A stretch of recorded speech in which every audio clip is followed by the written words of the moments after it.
अहम अपडेट है, वजीर आजम इमरान खान से DGISI ने मुलाकात की है, जिसके दौरान मुल्क की मजमूई सूरत हाल पर तबादला ख्याल किया गया है। बात करेंगे डॉन न्यूज के नुमाइंदे सनाउल्लाह से। सनाउल्लाह, मुलाकात कितनी देर तक जारी रही?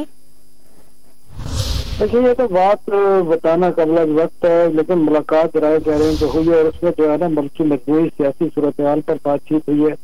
वजीर आजम का क्योंकि कल कौमी असम्बली का इजलास बुलाया है जिसमें अदम एतमाद की तहरीक होती, उसके कबल आज वजीर आजम ने मुख्तलिफ अपनी एक्टिविटी रखी है, जिसमें सियासी कमेटी का इजलास है।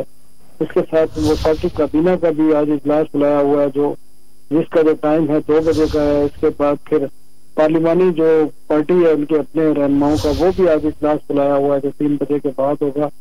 तो वजीर आजम इमरान खान अपना जो तहरीक एतमाद से पहले एक दिन है उसमें मसरूफ दिन गुजार रहे हैं और आज शाम को उन्होंने कौम से खिताब का भी ऐलान कर रखा है।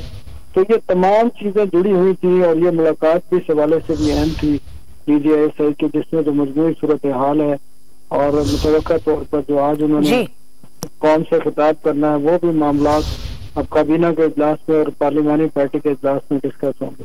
बहुत शुक्रिया आपका सनाउल्लाह। ताज़ा तरीन वीडियोस के लिए हमारा YouTube चैनल सब्सक्राइब करके बेल आइकन प्रेस करिए ताकि आपको मिले हर अपडेट सबसे पहले।